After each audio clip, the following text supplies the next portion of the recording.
Bonsoir et bienvenue dans votre émission Vision qui s'adapte à l'actualité et vous est donc proposée ce soir au lieu du rendez-vous habituel. On revient évidemment ce soir sur le discours du président de la République et les mesures politiques annoncées hier par Abdelmadjid Tebboune. Avec vous, le savez, la dissolution de l'Assemblée populaire nationale, la tenue d'élections législatives anticipées, la libération à l'occasion de la célébration du deuxième anniversaire du mouvement populaire une soixantaine de détenus. Et à l'heure où je vous parle, il y a déjà 33 détenus qui ont déjà été libérés. Remaniement partiel aussi du gouvernement qui devrait intervenir d'ailleurs ce soir ou demain au plus tard. Dans son discours adressé à la nation, le président de la République a défendu le bilan de la première année de son mandat et les batailles, dit-il, à la fois sanitaires, économiques et institutionnelles pour opérer le changement radical réclamé par le peuple, reconnaissant à travers ce vocable de bataille les difficultés, voire les résistances et par endroits les échecs, notamment dans certains secteurs qui ont suscité des critiques ou des mécontentements. Le président de la République a donc dressé son agenda politique et électoral à venir avec le souhait ou les souhaits d'abord d'injecter du sang neuf dans la sphère politique, de redynamiser et de faire adhérer une société civile autour d'un projet de société commun et mettre en place des institutions de l'État crédibles et plus représentatives. On en parle ce soir avec notre invité dans Vision, M. Sofiane Djilali, président de Djil Jadid. Bonsoir. Bonsoir. Merci d'avoir accepté notre invitation. C'est moi qui vous remercie. Alors, vous avez rencontré le président de la République quelques jours avant ce discours adressé à la nation. Dans les mesures annoncées par le président de la République, est-ce que vous avez retrouvé ce dont vous avez parlé avec lui ? Oui, absolument. Le président de la République a été absolument fidèle aux engagements et aux clarifications qu'il avait données aux présidents de partis politiques. Il est vrai que chaque parti a été reçu à part, seul, mais au final, on a vu que toutes les informations se recoupaient.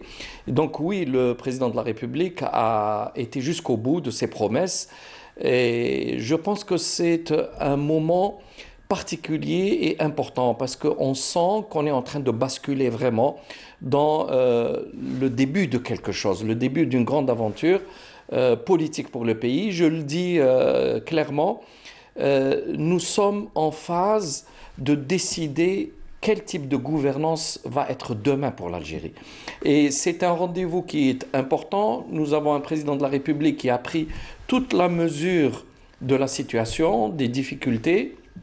Nous vivons également une situation complexe avec la pandémie, mais aussi avec tout ce qui a été légué comme gestion du pays.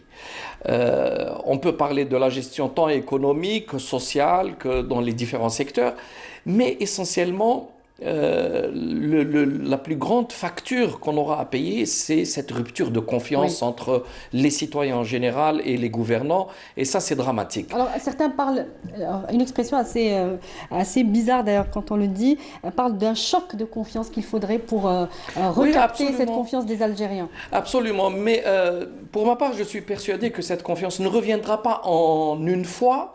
Il faut la gagner pas à pas et au corps à corps.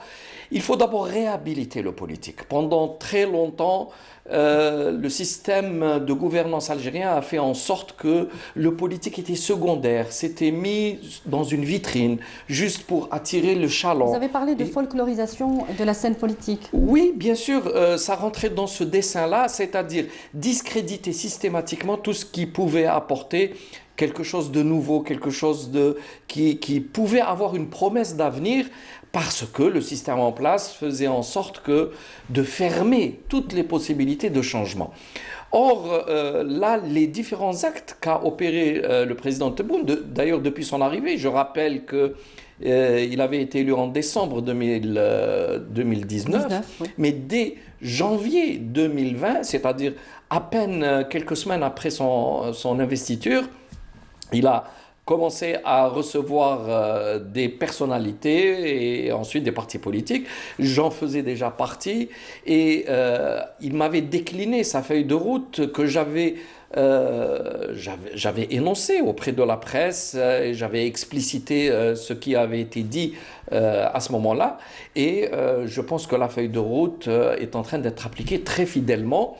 Et surtout ce geste qui était peut-être un petit peu inattendu pour beaucoup et avec un peu de désespoir, ce geste d'élargissement des détenus d'opinion.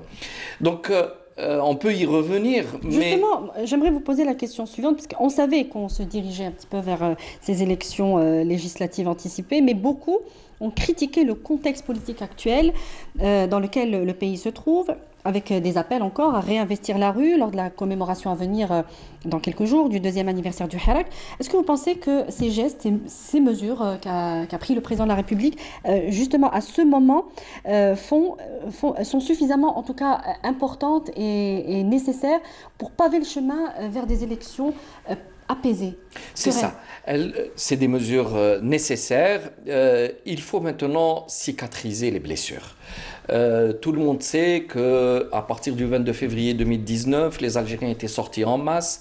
Il y avait un ras-le-bol dans la société. C'était une situation explosive, inacceptable pour tous les Algériens. Nous étions le 22 février dans la rue. Nous l'avons été en tant que Djil Jadid avant le 22 février 2019 parce que c'était de notre devoir de tirer la sonnette d'alarme et que à l'évidence, on allait vers une situation extrêmement compliquée, pour ne pas dire parfois dramatique. Ouais. Or, durant une année de manifestations, avec un bouleversement absolument inattendu, Dans le monde, puisque... sur la situation sanitaire. Non, non, non, non, je parle de l'année 2019. Donc, durant une année de Hirak, tous les vendredis, tous les mardis pour les universitaires, avec des changements, j'allais dire, comme des plaques tectoniques au niveau, à l'intérieur de l'État algérien, sans avoir à réouvrir le dossier de la justice, des gens qui ont été arrêtés, l'effondrement d'un régime politique. Il est tout à fait normal que des gens aient pu être emportés un peu par la passion révolutionnaire, qu'il y a eu des paroles parfois plus que ce qu'il en fallait, il y a eu quelques dérapages, mais je pense que le président de la République a bien compris cette situation-là. Il faut passer il faut montrer de la compassion. Beaucoup de détenus ont passé trop de temps en prison. Au final, ils ne peuvent pas être nuisibles ni pour la société, ni faire du mal au pays. Donc il était bon et c'était le moment de faire un geste pour les élargir, les laisser retrouver leur famille Oui. et aller vers des élections, vers des changements. En fin de compte, l'élection n'est qu'une étape. Donc aller vers les changements absolument nécessaires maintenant pour le pays, dans un climat apaisé, avec rassembler le pays, Mais de nouveau est-ce que vous remettre pensez, tout parce le que vous avez monde. parlé d'une frange du Hirak, vous dites qu'il s'est érigé en propriétaire exclusif concernant le dossier des détenus, justement. On rappelle, hein, à l'instant où je vous parle, il y a 33 détenus qui ont été libérés. Est-ce que cette mesure peut faire crever l'abcès, un abcès de fixation de cette Oui, frange dont vous parlez? je vais vous dire franchement, les détenus ont été utilisés trop longtemps comme un fonds de commerce par une frange, par certaines personnes qui ont estimé que c'était, je l'avais dit ainsi, les papes du Hirak. Et donc ils décidaient de classer les gens, de les catégoriser, de les étiqueter, de décider ce qui doit être fait ou pas fait, etc. Et donc il y a eu une dérive évidente, il y a eu des dépassements parfois inexplicables. Lorsque en juin, après une rencontre avec le président de la République, et il avait à ce moment-là m'avait informé que certains détenus allaient bénéficier d'un élargissement, j'ai été absolument étonné, même choqué de voir que même certains avocats de ces personnes s'étaient érigés en censeurs et avaient dit en termes clairs sur des plateaux qu'ils préféraient voir leurs clients finir leur vie en prison que de bénéficier d'un élargissement politique. C'est une forme d'extrémisme. Ce que vous dites, c'est une forme d'extrémisme. Ah, il est évident qu'il y a eu non seulement un extrémisme dans ses positions, mais je pense sincèrement et plus gravement qu'il y a un agenda, qu'il y avait un agenda. Et je pense que les Algériens maintenant s'en rendent compte petit à petit que réellement le Hirak a été l'occasion non seulement de permettre aux Algériens de s'exprimer et d'exprimer le refus de ce qui se passait, mais que le Hirak a aussi, le fait qu'il ait duré, donné l'occasion petit à petit à ce que des gens s'infiltrent. Alors il y a des activistes à titre personnel, parce qu'ils ont envie d'apparaître, ils ont envie d'exister, ce qui peut se comprendre, il n'y a pas de souci.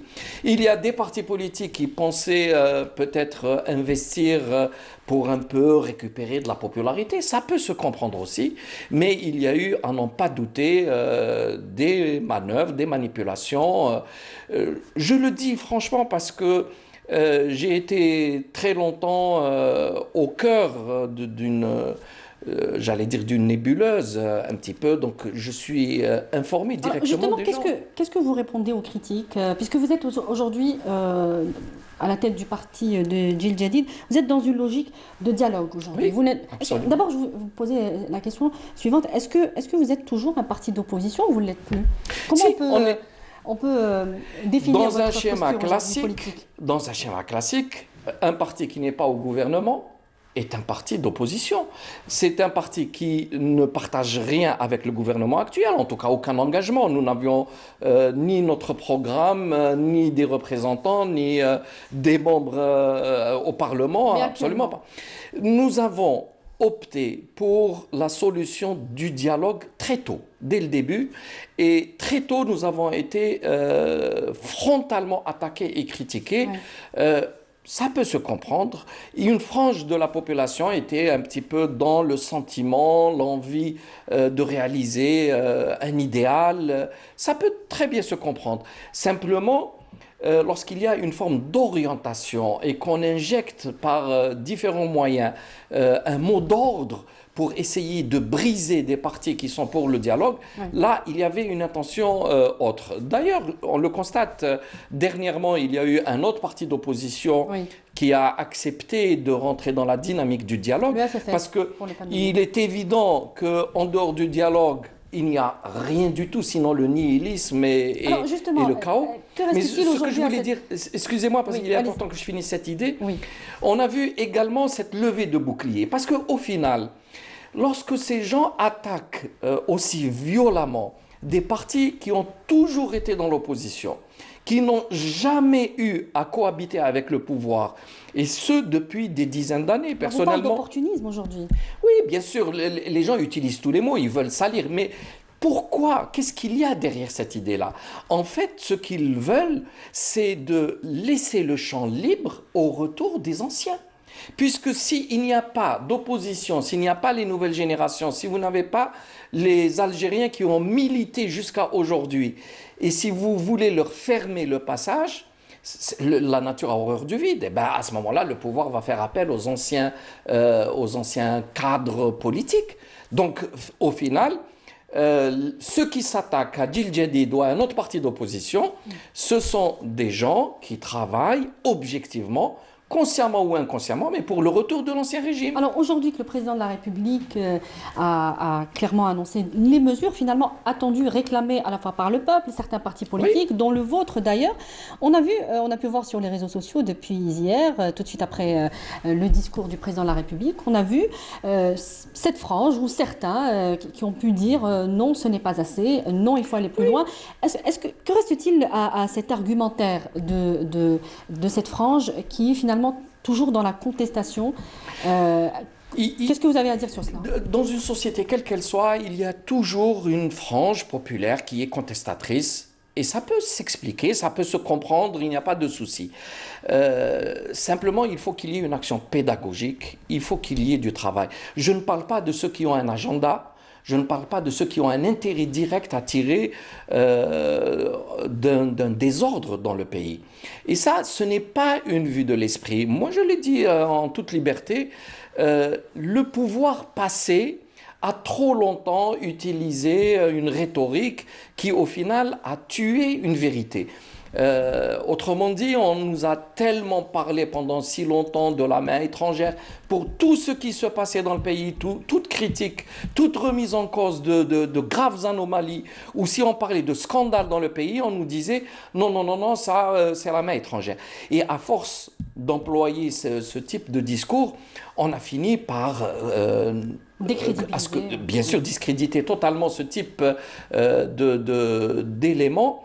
Alors que tout le monde sait, et à l'évidence, que le monde n'est pas un monde de bisounours, que l'Algérie n'est pas une île isolée au milieu de la planète, que par la force des choses, il y a des intérêts contradictoires, il y a des puissances dans le monde qui sont en plein rapport de force. Mais par rapport à ces contestataires, est-ce que vous pensez que leurs arguments sont encore objectifs ou est-ce qu'il faut aller plus loin? Est-ce qu'il faut dialoguer encore avec le gouvernement, le président de la République directement et l'inciter à aller plus loin? Y a-t-il autre chose à faire encore? Je pense que le président de la République a engagé un dialogue avec la classe politique, aussi avec la société civile, également même avec les hommes d'affaires qui sont impliqués dans l'économie. Oui. Il les avait reçus en décembre. C'était une première d'ailleurs. Voilà. Donc, à l'évidence, le président de la République met sa démarche sous l'autorité, j'allais dire, morale du dialogue.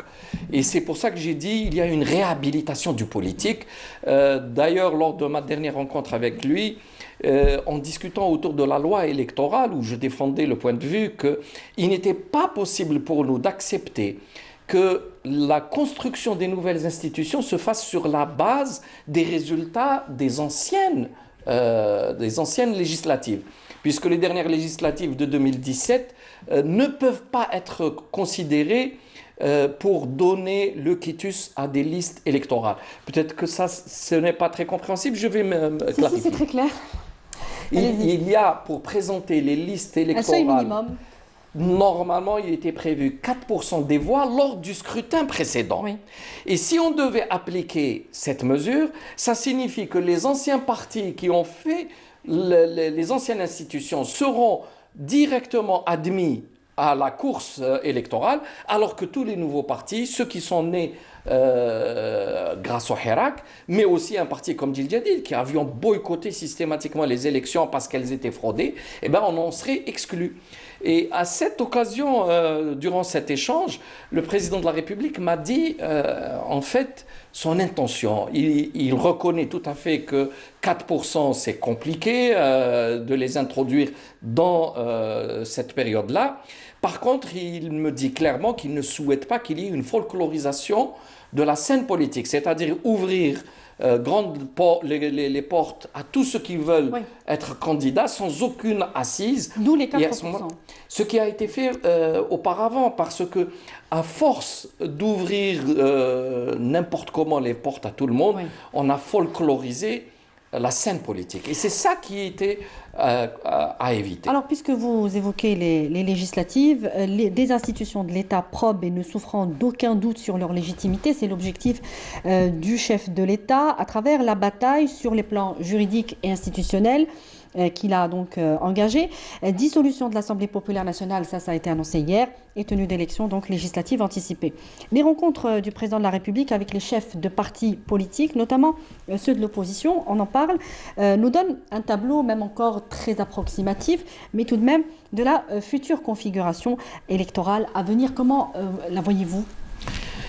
D'abord, les prochaines élections, si elles se déroulent comme il est convenu, avec les garanties que donnerait la loi électorale qui doit être promulguée, parce qu'au final... Elle ne passera pas par l'Assemblée. Ouais. Et ce qui est compréhensible, parce que remettre cette loi électorale entre les mains de représentants dont la légitimité n'est plus assurée du tout, à ce moment-là, il y aurait eu un malaise. Un malaise. Donc, on s'attend à une Assemblée nationale qui va être plurielle, qui va être une mosaïque. Il n'y a pas encore en Algérie des partis politiques suffisamment forts, suffisamment ancrés, suffisamment structurés et suffisamment populaires pour assurer une majorité absolue. Aucun parti n'est en mesure d'assurer à lui seul une majorité. Donc j'imagine qu'il va y avoir, je ne sais pas, je dirais 6, 7, 8, une dizaine de partis politiques qui auront des députés, une représentation. Là, on est amené petit à petit à apprendre à gérer une liberté, à gérer des élections transparentes, parce qu'on se retrouvera forcément en situation où il y aura lieu de négocier qui finalement sera en position de gouverner, qui sera en position de s'opposer. Gouverner, c'est très bien, mais pour bien gouverner, il faut qu'il y ait une bonne opposition.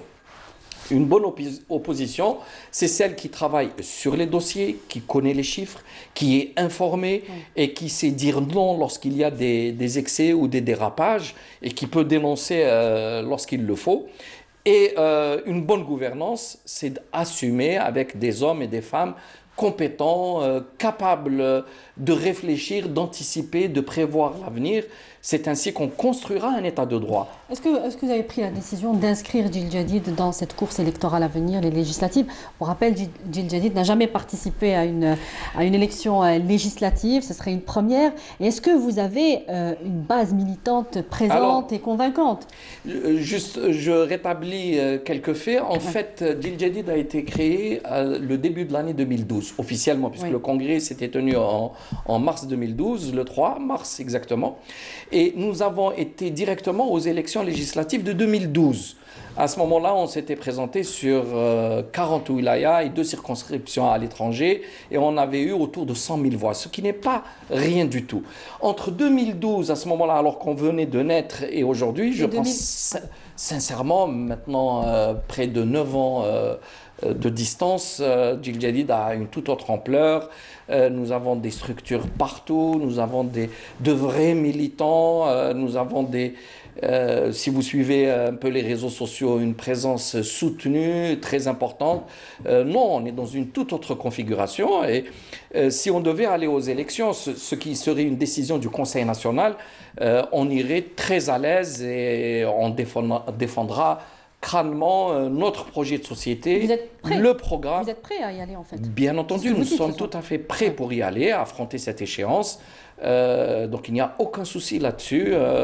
Il s'agit de prendre la décision finale. Elle sera prise au vu de la loi électorale telle qu'elle sera définitivement promulguée. Alors, vous avez déclaré les partis traditionnels, FLN et RND pour ne pas les nommer, qui n'ont pas été inclus dans le dialogue présidentiel, ont peu de chances de convaincre les Algériens de voter pour eux, en tout cas lors des futures élections. Certains militants de ces vieux partis pensent à leur reconversion politique. Est-ce que Djil Jadid pourrait leur ouvrir les portes? Je vais vous dire franchement, en ce qui concerne ouvrir les portes. D'abord, c'est vrai qu'on considère que tout Algérien qui n'a pas commis d'actes délictueux, qui n'a pas agi contre ce qu'on considère être disons la bonne attitude par rapport au programme. Sur le plan des principes, il n'y a pas de problème. Il pourrait venir... Vous pourriez accueillir donc des militants des anciens partis? Alors ça dépend, c'est là où le problème... Mais les cadres de Djil Jadid sont déjà là. C'est des cadres jeunes, très souvent moins de 40 ans, pour ne pas dire beaucoup moins de 30 ans. Il y a des cadres jeunes aussi au FLN? Oui, il peut y en avoir. On peut voir leur situation particulière. Mais globalement, nous nous adressons à une autre catégorie de personnes dans le pays. C'est-à-dire très souvent des gens qui n'avaient jamais pratiqué de politique auparavant, qui ont un niveau d'instruction suffisant pour réellement comprendre le projet de société de Djil Jadid. Nous avons un document qui s'appelle projet de société et nous avons un document qui s'appelle le programme que nous aurons très bientôt à l'occasion du 10e anniversaire de Djil Jadid, le 11 mars l'anniversaire, mais ce sera probablement un samedi 13 où on va faire une rencontre. Et on va décliner le programme 2021 de Djil Jadid. Donc c'est un programme économique, le programme financier, sur les énergies, sur l'ensemble des préconisations gouvernementales qu'on peut avancer pour que les gens lisent, réfléchissent, comparent et choisissent. Alors justement, un haut conseil de la jeunesse va être installé dans moins de 20 jours selon les dispositions de la nouvelle constitution. La jeunesse, le président de la République en a parlé longuement dans son discours. Il veut que les jeunes patriotes et compétents investissent directement la politique. Pensez-vous être mieux nanti en tant que parti de Jil Jadid qui est un parti investi par une base militante jeune pour les futures élections? Écoutez, Jil Jadid en arabe se décline Jil Jadid et non pas Al-Jil ou Al-Jadid. Ma fiche tarif, non défini. Pourquoi? Nous estimons représenter une partie des nouvelles générations, mais pas toutes les nouvelles générations. Ça serait exagéré. Et donc, vous savez, il y a 70% de jeunes en Algérie, selon la barre où on met par rapport à l'âge. Et bien entendu, il y a différents courants politiques, il y a différentes doctrines et on ne se permettrait pas d'essayer de les monopoliser. Et donc oui, il y a des jeunes partout, beaucoup, qui ne sont pas forcément Jil Jadid, mais on ose croire et espérer que beaucoup d'entre eux se reconnaissent dans notre programme, dans notre vision, dans notre attitude, dans notre ouverture. Donc oui, tout Jil Jadid a été construit sur des valeurs montantes dans la société. Il faut comprendre que la société algérienne a évolué, a changé, est en train d'évoluer jusqu'à aujourd'hui. Vous voyez par exemple, le rapport entre l'homme et la femme a beaucoup changé ces dernières années. Et nous avons construit tout le programme et le projet de société sur cette apparition de ces nouvelles valeurs, très souvent des valeurs universelles, des valeurs positives, et nous essayons de travailler pour consolider, renforcer les valeurs authentiques, traditionnelles de la société algérienne, qui a des valeurs, mais aussi consolider, renforcer des points faibles que nous avons dans notre société, malheureusement, mais il faut les faire prendre conscience de ces points faibles et essayer de les amender, de les renforcer pour avoir une société équilibrée. Donc, autant ces nouvelles générations sont encouragées à prendre leurs responsabilités, autant nous sommes contents. D'ailleurs, j'emploie le terme responsabilité. Pour nous, l'une des valeurs essentielles que nous défendons, c'est le sens des responsabilités. Il faut que le citoyen se sente responsable de sa société. Vous pensez qu'il a été déresponsabilisé Absolument, oui. ces dernières années? Non, depuis toujours, il faut le reconnaître. Et pour des raisons qui peuvent s'expliquer, après l'indépendance, juste avec l'indépendance, le régime politique d'alors avait décidé de mettre en place un système socialisant où les gens, en fait, le deal ou le contrat qui était passé, c'était que nous, au pouvoir, on décide et on vous donne ce que vous voulez, on vous distribue ce que vous voulez, mais vous ne vous occupez pas de politique. Et la politique de l'assistanat a déstructuré la société. Et jusqu'à aujourd'hui, malheureusement, beaucoup de nos concitoyens ne se sentent pas vraiment investis du sens de la responsabilité. On voit des actes malheureux qui se passent partout, à tous les niveaux, en commençant par le plus haut niveau. On voit des ministres qui ne montrent pas un sens des responsabilités. On va y venir justement avec le président de la République. Et on le voit aussi dans l'administration, on le voit partout. Donc il y a vraiment des changements de mentalité à opérer à l'intérieur de la société. Le pouvoir était mauvais, on l'a critiqué, on l'a déconstruit, il s'est effondré. Il s'agit de construire maintenant une nouvelle gouvernance, mais il faut qu'on parle un langage de vérité avec le peuple. Les Algériens aussi ont pris de mauvaises habitudes parce que le pouvoir en place en avait profité, mais il y a des choses à amender, c'est clair. Alors juste avant de parler du remaniement qui devrait donc intervenir ce soir ou demain selon les déclarations du président de la République, un dernier mot sur les futures élections. Est-ce que Jil Jadid pourrait envisager des alliances parlementaires? Vous dites que vous êtes plutôt optimiste sur les futurs, sur cette course électorale, mais est-ce que vous pourriez, faire des alliances? Les alliances peuvent être tout à fait naturelles. Je pense que cette période-là, très probablement à mon avis, beaucoup de partis politiques vont avoir envie de se mesurer au réel. On n'a pas de sondage en Algérie, on ne sait pas quel est vraiment le poids des uns et des autres. L'ancrage politique. L'ancrage. et très probablement chacun va défendre un peu sa chapelle. Mais dès qu'on aura une Assemblée nationale qui sera plurielle, je pense que ce sera le moment de poser sur la table les possibilités d'alliance, parce que personne ne pourra Vous n'êtes pas contre? gérer seul. Absolument pas contre. Et en plus, on peut très bien faire quelques gestes de bonne volonté, peut-être avoir quelques listes en commun, s'il le faut, avec tel ou tel parti. Quels seraient les partis qui pourraient vous intéresser? Il faut être clair maintenant par rapport à l'opinion publique. Il faut travailler sur des courants de pensée. On ne peut pas tout mélanger juste par rapport à des sièges. Et donc, je pense que Jil Jadid est positionné très clairement dans un courant moderniste, démocrate, sans renier absolument les valeurs d'authenticité. Oui. Donc Qui s'alignerait sur? et donc là, il peut y avoir des partis démocrates qui peuvent très bien, on peut être très proche.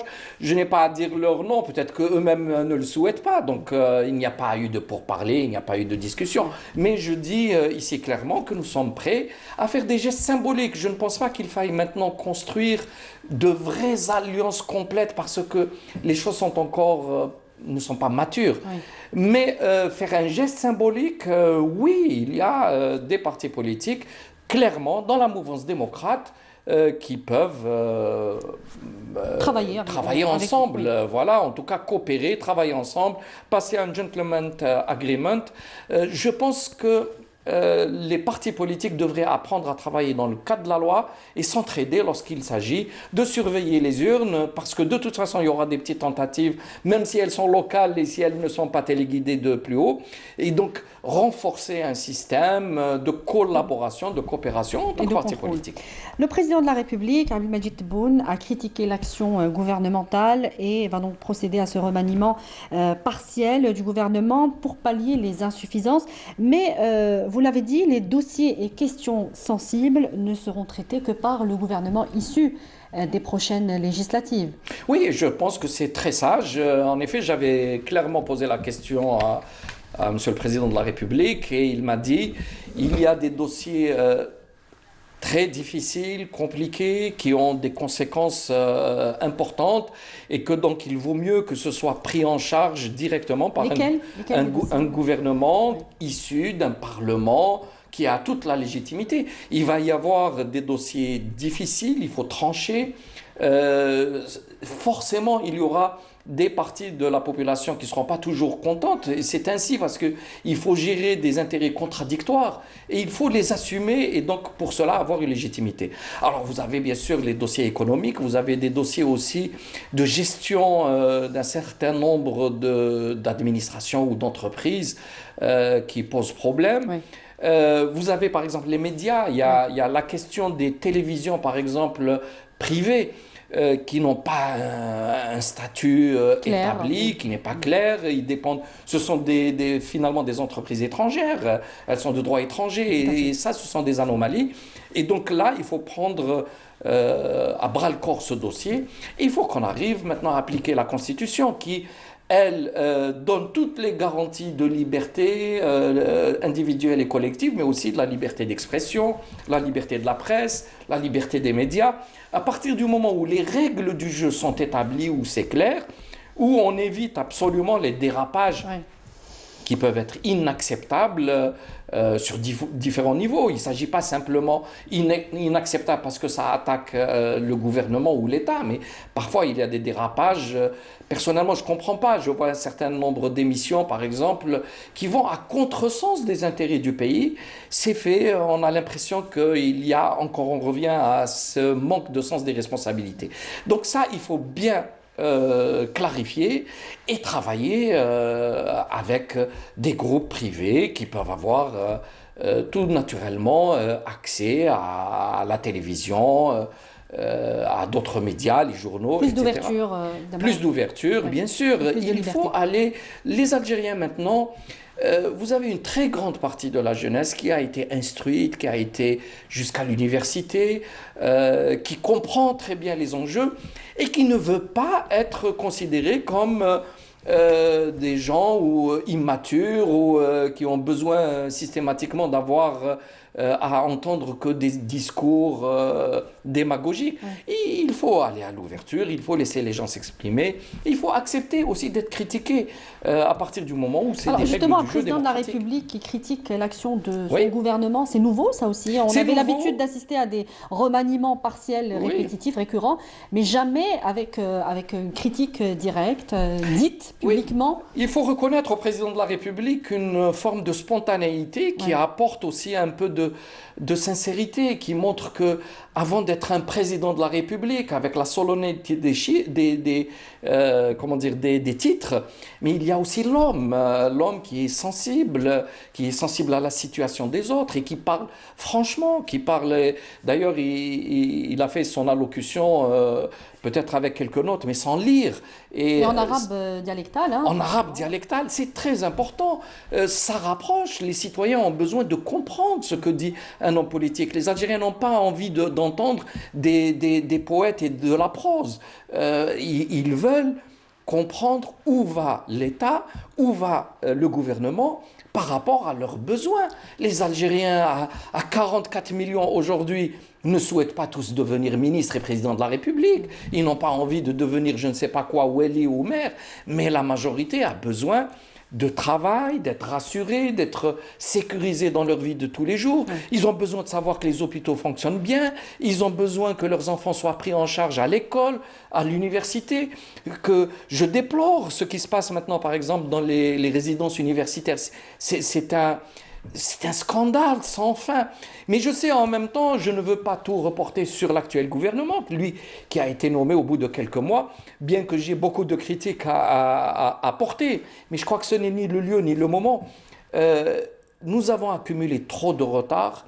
Le pays a été trop longtemps, non pas mal géré, mais non géré.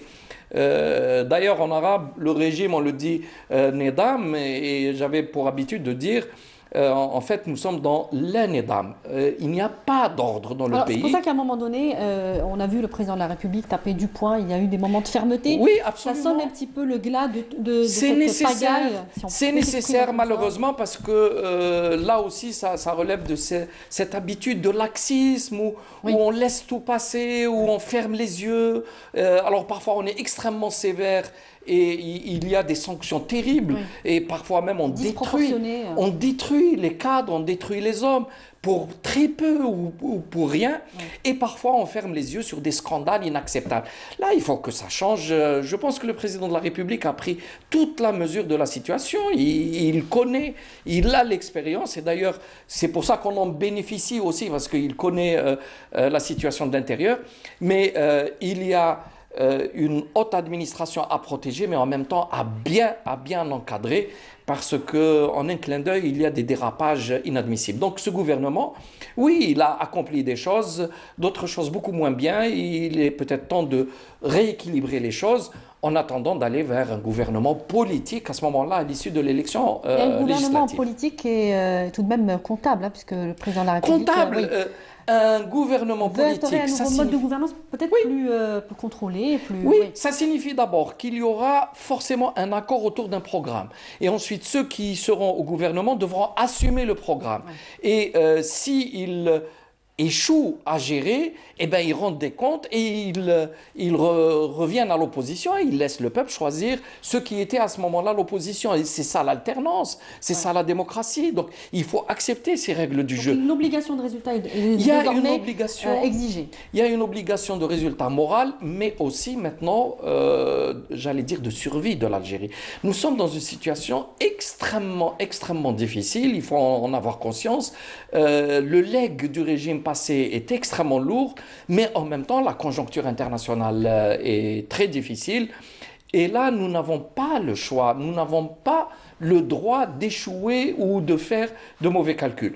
Donc nous sommes face à la réhabiliter le politique, remettre le pays en confiance, créer un travail collectif à l'intérieur du gouvernement à travers une assemblée élue qui va être disparate, qui va être une mosaïque.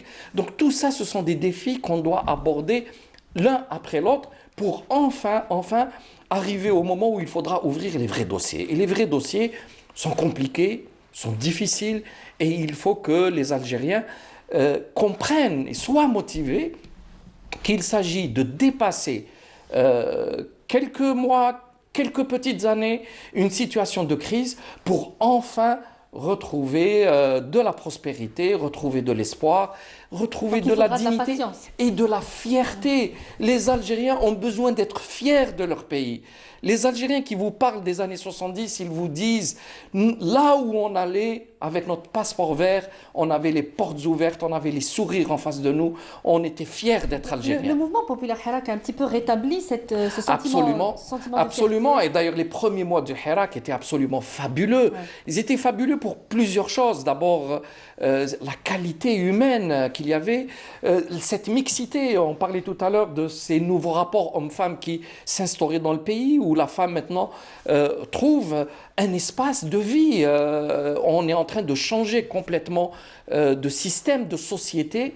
Il faut aider à ce changement, il faut décomplexer, il faut ouvrir les nœuds psychologiques qui ont fait beaucoup de crispations sans avoir à renier ni le passé ni rien et aller de l'avant, profiter de ce que offre le peuple pour ensuite le rentabiliser pour le pays en entier, pour notre nation qui a besoin de se retrouver dans une position de défense de ses intérêts, Ouais. de son Alors, image, de sa présence dans le monde. justement, ma question rejoint un petit peu votre propos, puisque dans une semaine, nous devrions voir l'installation de l'Observatoire national de la société civile. Alors, on a souvent parlé de conseils, de hauts conseils, d'observatoires de contrôle ou voilà, national pour la société civile. Comment la société civile, aujourd'hui déstructurée, réduite à un rôle de suivisme, hein, pour reprendre les propos du président Tebboune, peut contribuer aujourd'hui à désamorcer la crise politique actuelle que nous connaissons.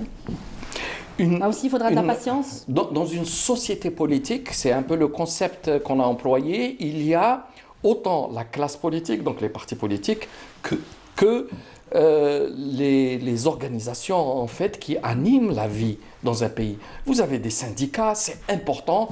Même lorsqu'on a par exemple une option plutôt libérale sur le plan économique, mais il faut comprendre que pour l'équilibrer, il doit y avoir des syndicats qui représentent les intérêts des travailleurs, qui les défendent, etc. Vous avez des associations caritatives, vous avez des associations professionnelles, mais vous avez aussi des associations de quartier, etc. Et toutes ces associations doivent créer un tissu pour encadrer en particulier les jeunes, encadrer les jeunes adultes, encadrer ceux qui veulent entrer dans l'action politique. Donc ça se fait par étage. Tout se construit justement. Mais cet observatoire aujourd'hui de la Cet observatoire peut être un élément oui. fédérateur, un élément qui aide. Je vous donne un exemple. On parle souvent, par exemple, de certains organismes internationaux qui se permettent de s'ingérer dans les affaires des autres pays, mais ils le font comment? Ils viennent chez vous, ils contactent des associations, des personnalités, puis ils leur offrent de la formation, ils les aident à se structurer, ils leur donnent des lignes de conduite, et de petit à petit, ils forment chez vous des structures qui sont en relation avec ces associations internationales. Il faut qu'en Algérie, l'État algérien prenne en charge cette dimension-là. Vous ne pouvez pas demander à des jeunes qui sont loin des centres-villes ou qui sont dans des quartiers de se prendre en charge par eux-mêmes. Ils n'ont pas les outils, ils n'ont pas les moyens. Ce n'est pas une question de finances. Malheureusement, pendant 20 ans, qu'est-ce qu'on a fait? Le pouvoir a donné de l'argent à quelques-uns qui viennent faire la claque lorsqu'on en a besoin. Et ça, c'est totalement irresponsable. Donc justement, comment passer de ça à la construction d'un projet de société Eh bien, il faut avoir ce projet de société. Le chemin sera long, c'est ce que vous dites. Il faut avoir une vision, mais après, c'est le travail. Il faut travailler. J'ai l'impression que beaucoup d'activistes, des gens qui parlent beaucoup, qui ont des notions très primitives ou très primaires de ce qu'est l'action politique. Ils ont l'impression que la politique se résume à faire des déclarations tonitruantes sur les plateaux, à faire le buzz, à s'attaquer aux autres et petit à petit à se donner une notoriété. Ça, ce n'est pas de la politique. Ça, c'est une forme simplement d'exercice pour mettre en valeur sa propre personne. Non, Donc il y a l'acquisition de la culture, en fait, c'est une culture qui doit s'établir. Il faut changer des pratiques. Il y a malheureusement des mentalités extrêmement difficiles à faire changer. Tout le monde connaît le mot célèbre d'un des plus grands savants contemporains qui disait qu'il était plus facile de briser l'atome que de briser une idée. Donc, il y a du travail à faire. Il faut que nous sortions de l'ère du bricolage et que nous entrions dans l'ère de la construction, de la réflexion. Il faut faire. Mais dans quel état elle est, la société civile aujourd'hui? Si on devait la comparer à la sphère politique elle est dans endommagée, un état aussi mauvais que la classe politique. Vous l'aviez dit, je n'ai pas voulu reprendre pour ne pas accabler la société civile, parce qu'il y a beaucoup de gens de bonne volonté. J'en connais beaucoup. Encore une fois, ce n'est pas la volonté des gens ou des personnes, mais un mode de gouvernance. Il y avait un cadre juridique extrêmement limitatif, et puis surtout une volonté politique de briser tous les germes possibles qui allaient structurer la société. Et ça, c'est une erreur gravissime. Au contraire, il faut les prendre en charge, dans le sens où il faut les aider à s'organiser. Il faut financer éventuellement des associations d'utilité publique, et il ne faut pas embêter les gens, et surtout, ne pas les obliger à venir applaudir le Wali ou à applaudir les candidats députés du pouvoir. Donc, il y a toute une mentalité à changer. Il faut que les choses se fassent maintenant très sérieusement, et ça, c'est de la responsabilité de l'État. Il y a une action, je dis l'État, je dis même pas le gouvernement, parce que le gouvernement, il y a des alternances, il peut changer, il a des intérêts fluctuants, mais ce qui est l'État, c'est une dimension pérenne. Il faut qu'il y ait quelque chose qui assure l'ancrage et l'organisation et la structuration de la société très tôt, très jeune. Et je peux vous dire, par exemple, en Algérie, dans certaines régions du pays, il y a une prise en charge très tôt par la société des enfants. On ne les laisse pas sortir jouer n'importe comment dehors, on les limite dans leurs loisirs, on les oblige très tôt à aller travailler, non pas pour ramener de l'argent, mais pour apprendre la valeur du travail. La responsabilité. Ça, malheureusement, on l'a perdu. La majeure partie de la population, on a l'impression comme si qu'on a été lâché dans la prairie, dans la nature, et plus personne ne gère plus rien. Alors on est obligé de passer aussi au sujet de l'économie, puisque le politique a clairement dominé l'économique dans le discours du président de la République. C'est peut-être dû justement à l'urgence de la situation, de la crise.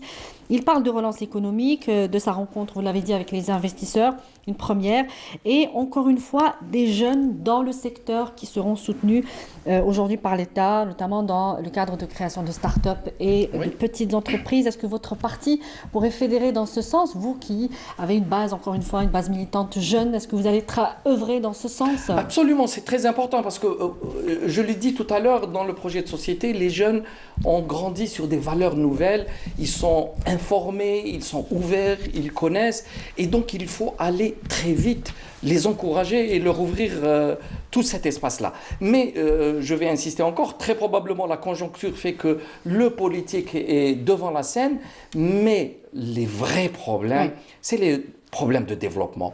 Il faut savoir faire face maintenant à des difficultés structurelles.